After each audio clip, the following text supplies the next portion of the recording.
ኢትዮጵያውያን አትሌቶች በተጠበቁበት የዶሃው ዳይመንድ ሊግ ውድድር ኢትዮጵያውያን አትሌቶች ውጤት ማግኘት ተስኗቸዋል። በሶስት የተለያዩ የአትሌቲክስ ዘርፎች የተወዳደሩት አትሌቶቻችን በኬንያውያን አትሌቶች ፍጹም የበላይነት ተወስዶባቸዋል። በሩጫው ላይ ያልተጠበቁ ክስተቶችም ተስተውለዋል።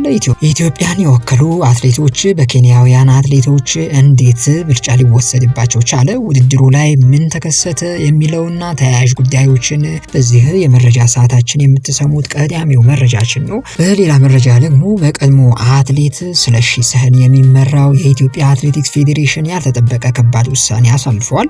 አትሌቶቻችን ቀጥታ በሚመለከተው በዚህ ውሳኔ ከዚህ በኋላ የሚያጭበረብሩ አትሌቶችን በፍጹም አልታገስም፣ ለሀገር ጥቅም ሲባል እርምጃ ወስዳለሁም ሲል ወቁልኝ ብሏል። ፌዴሬሽኑ ያሳለፈው ውሳኔ በማህበራዊ ሚዲያ ላይ ከፍተኛ መነጋገሪያ ርዕስ ሆኗል። በዚህ የመረጃ ሰዓታችን ፌዴሬሽኑ ያሳለፈው ውሳኔ ምን ይዟል? አትሌቶቻችን በውሳኔው ለምን ደነገጡ? ከማጭበርበር ጋር በተያያዘ የሚያዙ አትሌቶችስ ምን ሊቀጡ ነው የሚለው መረጃም በዚህ የመረጃ ሰዓታችን የያዝነው ጉዳይ ነው፣ እናጋራችኋለን። ሰላም ውድ የዛሬ ሚዲያ ቤተሰቦች፣ በኢትዮጵያ ጉዳይ ላይ የሚያተኩሩ በተለይ የአትሌቲክስ መረጃዎችን በፍጥነት እንዲደርሷችሁ ቻናላችንን ላይክ፣ ሼር እና ሰብስክራይብ በማድረግ ቤተሰብ ይሁኑ፣ ለኛም ድጋፍ ስጡ። ወደ መጀመሪያ መረጃችን ስናልፍ ኢትዮጵያውያን አትሌቶች በተጠበቁበት የ2025 የዶሃው ዳይመንድ ሊግ ውድድር ኢትዮጵያውያን አትሌቶች ውጤት ማግኘት ተስኗቸዋል። በሶስት የተለያዩ የአትሌቲክስ ዘርፎች የተወዳደሩት አትሌቶቻችን በኬንያውያን አትሌቶች ፍጹም የበላይነት ተወስዶባቸዋል። ጥሩ ፍክክር በውድድሩ ላይ ቢያሳዩም አጨራረስ ላይ ግን በኬንያውያን አትሌቶች የታክቲክ ብልጫ ተወስዶባቸዋል። በዚህ የዳይመንድ ሊግ በሴቶች የ3000 ሜትር መሰናክል ውድድር ላይ ሲምቦ አለማየሁ ብቻ ነች ሶስተኛ በመውጣት አንድ የነሐስ ሜዳሊያ ማስገኘት የቻለችው። አመሻሽ ላይ በተካሄደው ቀዳሚ ውድድር የወንዶች 5000 ሜትር ነበር። በዚህ ውድድር ኢትዮጵያን ወክለው የተሳተፉት ሳሙኤል ተፈራ፣ ጌትነት ዋልና አዲሱ ይሁኔ ናቸው። በዚህ ርቀትም ኢትዮጵያውያን ኬንያውያን አትሌቶች ብርቱ ፍክክር ያደርጋሉ ተብሎ አስቀድሞ ግምት ተሰጥቶ ነበር። ነገር ግን በተለይ አዲሱ ይሁኔ ብዙ ዙሮች ከፊት ሆኖ መምራቱ ወደ መጨረሻ አካባቢ ተዳክሞ ወደ ኋላ እንዲቀርም ያደረገው ይመስላል። የኬንያውያን እግር ተከትሎ ሲሮጥ የነበረው ሳሙኤል ተፈራ ደግሞ ፊቱ ላይ የሚታየው ሁኔታና አሯሯጡ ከ1 እስከ 3 ባለው ደረጃ ያጠናቅቃል ተብሎ እንዲጠበቅ አድርጎ ነበረ። ነገር ግን የመጨረሻ ዙር ላይ ፍጥነት ጨርሶ ስለነበረ በኬንያውያን አትሌቶች ተቀድሞ ከ1 እስከ 3 ባለው ደረጃ እንኳን ማጠናቀቅ ተስኖታል። ከዚህ ቀጥሎ በተደረገው የሴቶች የ1500 ሜትር ውድድር ላይ የተሳተፈችው ሳሮን በርሄም ይሄ ነው የሚባል ፉክክር ሳታደርግ ውድድሩን አጠናቃለች። የ2024 የዓለም የወጣቶች ሻምፒዮናዋና እንዲሁም ደግሞ የአፍሪካ ሻምፒዮናዋ ወጣት አትሌት ሳሮን በርሄ በዚህ በዶሃ ዳይመንድ ሊግ ለማሸነፍ አስቀድሞ ግምት ከተሰጣቸው አትሌቶች አንዷ ብትሆንም በውድድሩ ላይ ግን ይሄ ነው የሚባል ፉክክር ሳታሳይ ውድድሩን ጨርሳለች።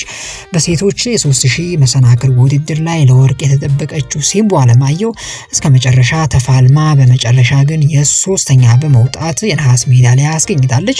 በዚህ ውድድር የተሳተፈችው ሌላኛዋ አትሌት ሎሚ ሙለታ 8ኛ ደረጃን ይዛ አጠናቃለች።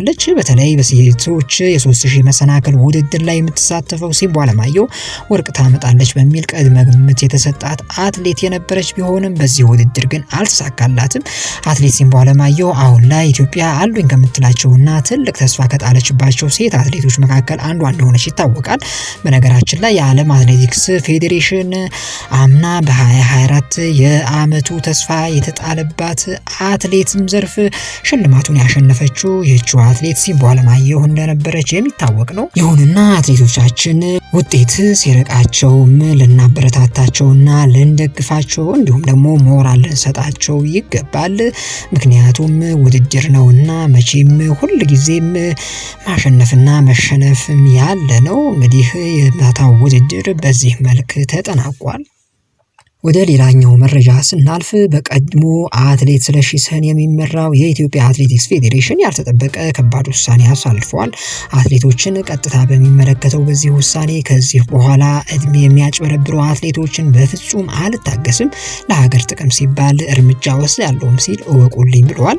ለሀገር አትሌቲክስ ሲሉ ይህን የእድሜ ማጭበርበር ክፉ በሽታ ለአንዴና ለመጨረሻ ጊዜ ከአትሌቲክሳችን ለማስወገድ ትግሉን ይቀላቀሉ ሲልም ፌዴሬሽኑ ለህዝብ ጥሪ አድርጓል። እድሜ ማጭበርበርም ዶፒንግ ነው፣ የእድሜ ሌቦችን ፌዴሬሽኑ በፍጹም አይታገስም ብለዋል። የኢትዮጵያ አትሌቲክስ ፌዴሬሽን የእድሜ ማጭበርበርን ለመዋጋት ከመቼውም ጊዜ በላይ የቆረጠም ጉዳዩ ምሬት ውስጥ የከተተውም ነው ሲልም አጽንኦት ሰጥቶ ተናግሯል። ፌዴሬሽኑ በይፋዊ የፌስቡክ ገጹ ከስፖርት ሕክምና በሚል ባወጣው ማስጠንቀቂያ እባክዎን ለሀገር አትሌቲክስ ሲሉ ይህን የእድሜ ማጭበርበር ክፉ በሽታ ለአንዴና ለመጨረሻ ጊዜ ከአትሌቲክሳችን ለማስወገድ ትግሉን ይቀላቀሉና አብረን ችግሩን እንፍታውም ሲልም ነው እንግዲህ ጥሪውን ያቀረበው። ከግንቦት 18 እስከ 24 ቀን 2017 ዓ.ም በድሬዳዋ ከተማ ይካሄዳል ተብሎ የሚጠበቀውን የ13ኛው ከ18 ዓመት በታችና እንዲሁም ደግሞ አራተኛው ከ20 ዓመት በታች የኢትዮጵያ አትሌቲክስ ሻምፒዮናን አስመልክቶ ባወጣው መግለጫ የእድሜ ማጭበርበርን አልታገስም፣ አጭበርባሪዎችን ከአትሌቲክሱ ለማስወገድ ቆርጬ ተነስቻለሁ ብለዋል። የእድሜ ማጭበርበርን መዋጋት መታገል የኔ ያንተ የአንቺና የሁላችንም ነውና አይመለከትም አትበሉም በማለት የእድሜ ችግር አሳሳቢነትን ረገጥ አድርጎ በመግለጫው ተናግሯል። የፌዴሬሽኑ አትሌቲክሳችን ሲወድቅም ተተኪ እንዲህ ሲያጥረንና ሲመናመን ምን ቸገረኝ አንበል፣ አትሌቲክሳችንን እኛ አሁን ካልደረስንለትና ከጥፋት ካላዳን ነው ማን ይታደገዋል በማለት አጥብቆ የሚጠይቀው የፌዴሬሽኑ መግለጫ እድሜ አጭበርብረን ያመጣነው ትዝብትን ብቻ ነውና ከዚህ እንውጣ፣ አጭበርባሪዎችን ወዲያውኑ እናጋልጥ፣ አንዘናጋ፣ በተገቢው እድሜ ምርጥ የአትሌቲክስ ልማት በማለት በእድሜ የማጭበርበር ላይ ትኩረት ሰጥቶ ለጊዜያዊ ውጤት እንቅልፍ የሚያጡትን አጥብቆ እንደሚታገል በመግለጫው አሳስቧል። ፌዴሬሽናችን የእድሜ ሌቦች በፍጹም አይታገስም፣ የእድሜ ሌብነት የብዙ ወጣቶችን የነገ የሀገር ተረካቢ አትሌቶችን እድል የሚዘጋ አትሌቲክሳችንም የሚጎዳ በመሆኑ ከእድሜ ማጭበርበርና ከዶፒንግ ነፃ የሆነ አትሌቲክስ እስኪኖረን ጠንክረን ለመታገል ወስነናል ሲል በአትሌት ስለሺ የሚመራው ፌዴሬሽኑ ቁርጠኛ ውሳኔ አሳልፏል። በሌላ መረጃ ደግሞ አርኖልድ ጥሩ ሽኝት ሊደረግለት ይገባል ሲል ሳላህ ተናግሯል። የሊቨርፑል የፊት መስመር ተጫዋች መሐመድ ሳላህ አሌክሳንደር አርኖልድ በክለቡ ደጋፊዎች ክብር ሊሰጠው እንደሚገባ ገልጿል። አሌክሳንደር አርኖልድ በጥሩ ሁኔታ መሸኘት ይገባዋል ብዬ አስባለሁ ሲል የተደመጠው መሐመድ ሳላህ እሱ ለክለቡ ብዙ ነገር አድርጓል፣ ያለውንም ሁሉ ሰጥቷል ብሏል።